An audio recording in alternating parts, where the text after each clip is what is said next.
वंश छोले भटूरे वाला रेस्टोरेंट कहाँ है? जी यहाँ से राइट लेकर ही जो कॉर्नर है ना, वहीं पर वो वंश रेस्टोरेंट है। छोले भटूरे, मेरे मुंह में तो अभी से पानी आ गया।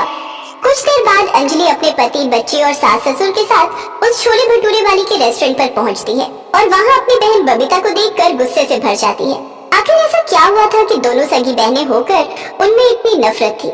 अंजलि और बबीता दोनों सगी बहनें थी। दोनों जैसे ही बड़ी हुई, उनके किसान पिता ने उनके हाथ पीले कर दिए। उन दोनों की शादी मिडिल क्लास फैमिली में हुई, लेकिन अंजलि के पति ने तरक्की करके जहाँ शोहरत कमा ली, तो वहीं अंजलि के पति ने दारू के चक्कर में अपना सब कुछ गंवा दिया और वो छोटी सी झोपड़ी में रहने को मजबूर हो गए। ऐसे ही कुछ समय बीत गया। अब दिन रात इतनी शराब पीते हैं, सारे पैसे इसी में उड़ा देते हैं। कम से कम अपने बच्चे के बारे में तो सोचिए। ये बात सुनकर राजू बबीता को डंडों से मारने लगता है। यही बबीता की जिंदगी थी। वो जैसे तैसे अपने दिन काट रही थी। फिर एक रोज ज्यादा शराब पीने के कारण राजू की मौत हो गई।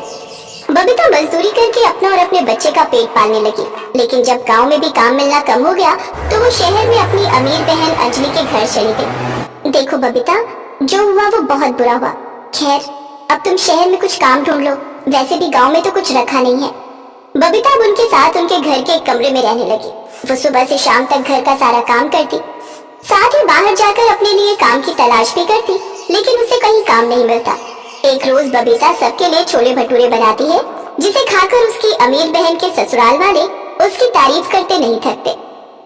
अंजलि बहू, आज खाने में क्या बनाया है भाई? मुझे जो है बहुत जोरों की भूख लगी है। तभी बबीता छोले भटूरे लेकर आती है। बाबूजी, मैंने आप सबके लिए छोले भटूरे बनाए हैं। अरे वाह, फिर तो मैं सुबह सुबह ही 4-5 भटूरे खा जाऊंगा। ये तो हम दिल्ली वालों की जान है। हाँ। जीजा जी, आप 4-5 तो क्या 8-10 खा लीजिए, मैं खुशी खुशी खिला दूंगी। काश मेरी अंजलि भी अच्छा खाना बना पाती। लेकिन इसे तो सजने संवरने से फुर्सत मिले तब ना। सच में है दोनों बहनें, लेकिन दोनों में जमीन आसमान का फर्क है। फिर सब बबीता के हाथ के छोले भटूरे खाकर बहुत खुश हो जाते हैं और उसकी खूब तारीफ करते हैं। अपनी बहन की तारीफ सुनकर अंजलि जल भुन जाती है। बहुत हुआ, जब से ये आई है सब बस इसी की तारीफों के पुल बांध रहे हैं। अब मुझे कुछ भी करके इसे घर से निकालना ही होगा, नहीं तो कहीं ऐसा ना हो कि मेरा पति इसका दीवाना हो जाए। वैसे भी सुना है मर्द के दिल का रास्ता उसके पेट से होकर जाता है, लेकिन एक रोज तो हद ही हो गई। अंजलि ने जलन के मारे बबीता के बनाए हुए खाने में जहर डाल दिया और फिर बबीता, रिया स्कूल से आ गई है, तुमने उसके लिए ओट्स बना दिए? हाँ दीदी, मैं बस वंश को सुलाकर आती हूँ, फिर रिया को खाना डालकर देती हूँ। यही सही मौका है, खिड़की खोल देती हूँ, बिल्ली आ जाएगी। अंजलि जल्दी से जाकर खिड़की खोल देती है। फिर जैसे ही बबीता रिया को ओट्स देती है तो बिल्ली उसकी थाली पर झपट्टा मार देती है, जिसे खाते ही बिल्ली की वहीं पर मौत हो जाती है। बबीता, ये सब क्या है? इसका मतलब तुमने मेरी बेटी के खाने में जहर मिलाया था ताकि मेरी बेटी मर जाए और फिर सब तेरे मुन्ना को ही प्यार करे। तुम तो सचमुच बड़ी ही खतरनाक हो। तुम जलती हो ना मेरे पैसों से कि मैं इतनी अमीर हूँ, इतनी ऐश से जी रही हूँ, और एक तुम्हारी जिंदगी है बिल्कुल नौकरों जैसी।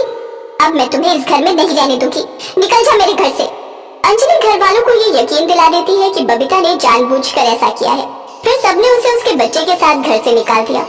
शहर में कोई ठिकाना न होने के कारण वो एक छोटी सी झोपड़ी बनाकर फ्लाईओवर के नीचे रहने लगती है।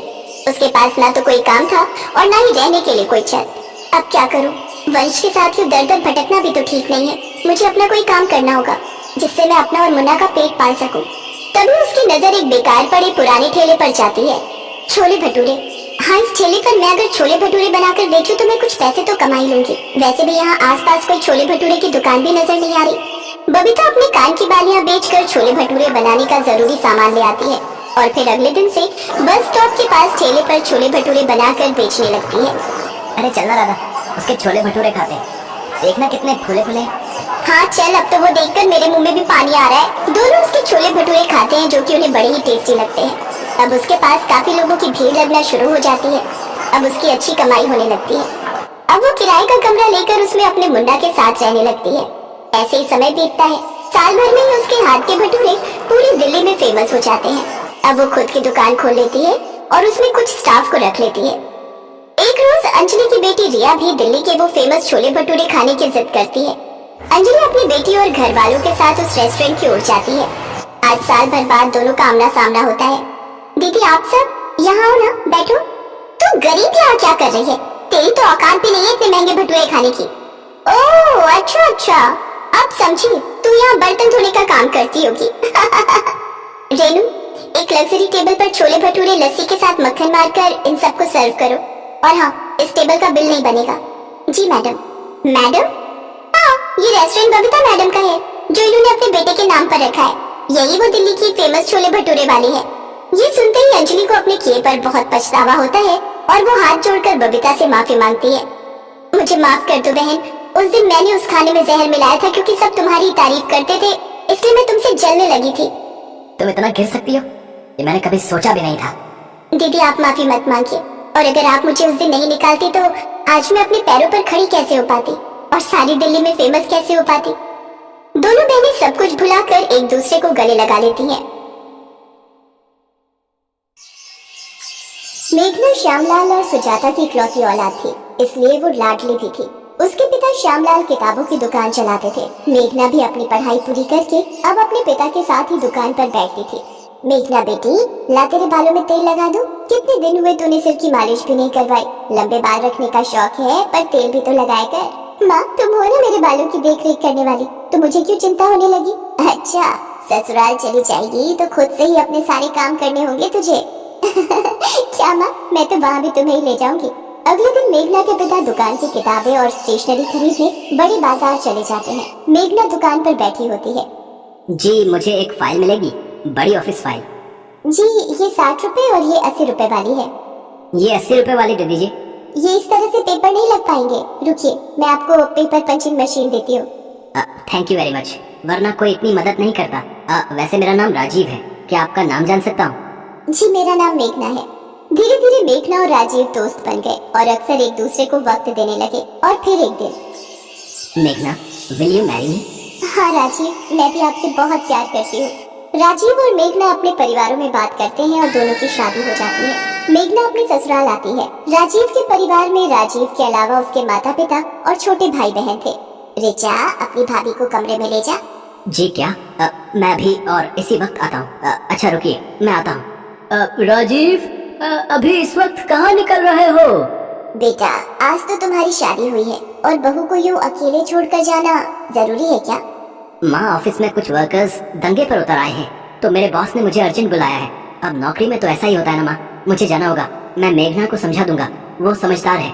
मेघना, मुझे थोड़ी देर के लिए ऑफिस जाना होगा। वर्कर्स स्ट्राइक करके ऑफिस में अपनी मांगों को लेकर तोड़फोड़ कर रहे हैं। जैसी ही बात सुलझेगी मैं आ जाऊंगा। मुझे भी बुरा लग रहा है ऐसे तुम्हें अकेला छोड़कर जाते हुए। कोई बात नहीं राजीव, पहले काम जरूरी है। मेघना राजीव को जाते हुए देखती है और कहती है, राजीव सुनो, जल्दी आना। राजीव ऑफिस चला जाता है। अरे माँ, राजीव भैया कहाँ गए? राजीव के ऑफिस में कुछ मजदूरों ने दंगा कर दिया है, इसलिए उसे जाना पड़ा। राजीव